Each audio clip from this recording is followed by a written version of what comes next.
तो यार कैसे आप सब, वेलकम टू अंदर वीडियो। तो आज हम बात करने वाले हैं आखिरी सच वेब सीरीज की, जो कि अभी लास्ट एपिसोड आ जाए उसका और पूरी वेब सीरीज खत्म हो गई। बेसिकली हर एक सैटरडे को एक एपिसोड आता है, तो वेब सीरीज पूरी खत्म हो गई। और आखिरी सच ही वही वेब सीरीज जो दिल्ली में एक कांड हुआ था, जिसमें एक परिवार की 11 लोग एक साथ फांसी लगाकर अपनी जान दे दी या आत्महत्या कर ली थी। क्या सीन हुआ था ये आपको वेब सीरीज में देख के समझ में आएगा कि क्या ये एक मर्डर था या फिर ये 11 लोगों ने एक भ्रम में आके, एक बहकाव में आके, तंत्र मंत्र के चक्कर में जान दी थी। ये क्या चीज़ है ये तो आपको वेब सीरीज में देख के क्लियर ही हो जाएगा।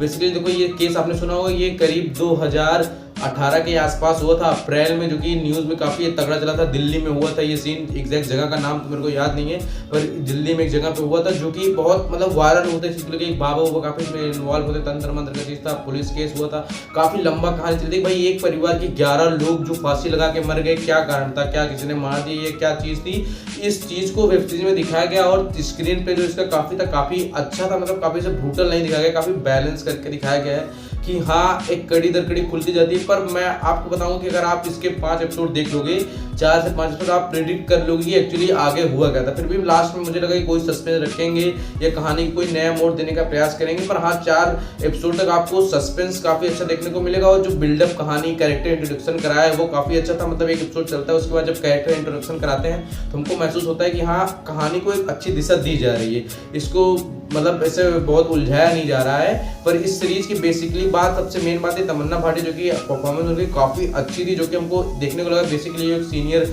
ऑफिसर, आईएएस ऑफिसर है, जो कि इस केस के इन्वेस्टिगेशन बनर्जी, जो कि भाई इन लोगों ने काफ़ी अच्छा काम करके दिखाया। अभिषेक बनर्जी हमारे लेजेंडरी एक्टर हैं, पाताल लोक में आपने देखा होगा क्या एक्टिंग की थी, बस कुछ उसी तरह का साइकोपन इसमें हमको देखने को मिलता है। पर एक कहानी का मोड़ है, वो एक पर्सपेक्टिव है। देखो बेसिकली कहानी ये हमें कहती है कि एक परिवार में 11, पहले बेसिकली 12 लोग रहते हैं। एक उनकी जो सबसे सीनियर मुखिया, जो उनके पिताजी रहते हैं, हेड दादाजी, वो उनकी डेथ हो जाती है। और उसका कारण कहीं ना कहीं भुवन, जो कि हमारा अभिषेक बनर्जी रोल प्ले कर रहे हैं, वो अपने आप को मानता है ऐसा कहीं ना कहीं, तो उसके दिमाग में एक मेंटल इशू हो जाता है। वो ऐसे साइकोपैथ से गुजरता है कि उसके अंदर पिताजी आते हैं और वो जो कहते हैं वो करना पड़ता है। उससे उनकी मतलब उनके जीवन में बदलाव आता है, उनके काम जो होते हैं वो चलने लगते हैं। ऐसा थोड़ा बहुत कोइंसिडेंस हो जाता है कि उनके रुके पैसे आ जाते हैं और उनकी बहन की जो शादी नहीं होती पिछले 30 सालों से, वो फिक्स हो जाती है और थोड़ा थोड़ा उनके परिवार ग्रो होने लगता है। जब ये भुवन ये बातें भुवन के कहने के बाद, जब भुवन भविष्यवाणी करता है कि उसके अंदर पिताजी आए और मैं भविष्यवाणी कर रहा हूँ कि ऐसा ऐसा हो रहा है, पिताजी ने ऐसा कहा है, तो इस चीज़ को परिवार में मान लगते हैं। और एक दो चीज़ें ऐसे कोइंसिडेंस हो जाता है और वो इस चीज़ को सच मानने लगते हैं कि हाँ सच में इनके अंदर पिताजी की आत्मा आती है और जो पिताजी कह रहे हैं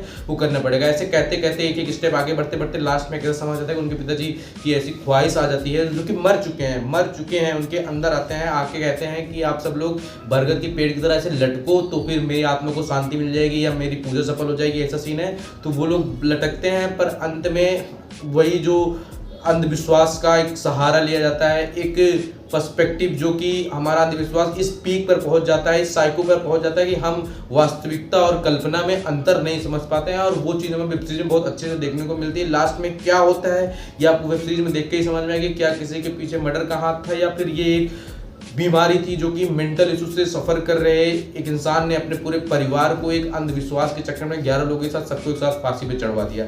ये सीरीज हमको ये सिखाती है कि मेंटल इशू जो है वो एक बहुत बड़ी बीमारी है। बेसिकली यामी गौतम जो है वो भी किसी न किसी मेंटल इशू से सफर कर रही थी बचपन में, जो उनके साथ हुआ रहता है।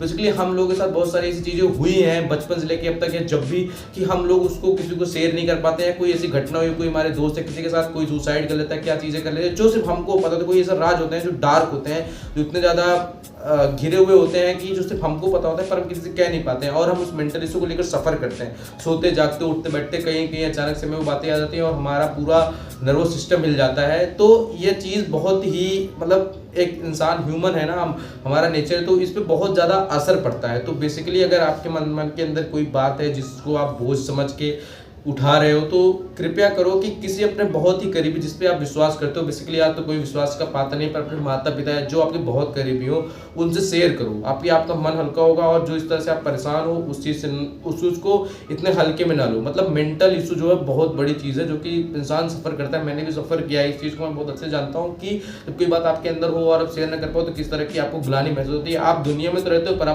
आप लोगों के बीच रहते हो पर आप उस दुनिया में नहीं रहते हो, आपका दिमाग कहीं और चल रहा होता है और आप अचानक से किसी अलग रूप में आ जाते हो, पर्सनालिटी चेंज हो जाती है, आपके अंदर महसूस होता रहता है। तो ये सब चीज़ें बहुत बड़ी हैं। तो मतलब मैं इतना ज़्यादा ज्ञान मैं दे रहा हूँ क्योंकि मैं इस काबिल तो नहीं हूँ, पर फिर भी जो सीरीज से मैंने देखा, जो समझ में आया, तो बस बेसिकली मैं यही कहना चाहूँगा कि ज़्यादा बोझ न लो और बातें खुल के जियो, बातें लोगों को शेयर करते रहो, जो चीज़ें हो सकती है जिससे आप भरोसे के लायक समझ रहे हो। तो आई होप आपको वीडियो पसंद आया। अगर वीडियो पसंद आया हो, सॉरी वीडियो पसंद आया हो तो सबसे पहले वीडियो को लाइक कर दीजिएगा। वीडियो मिलते हैं नेक्स्ट वीडियो में नेक्स्ट रिव्यू के साथ। आई होप आप सुनेंगे। सॉरी माफी चाहूँगा ये सब चीज़ों के लिए, तबीयत बहुत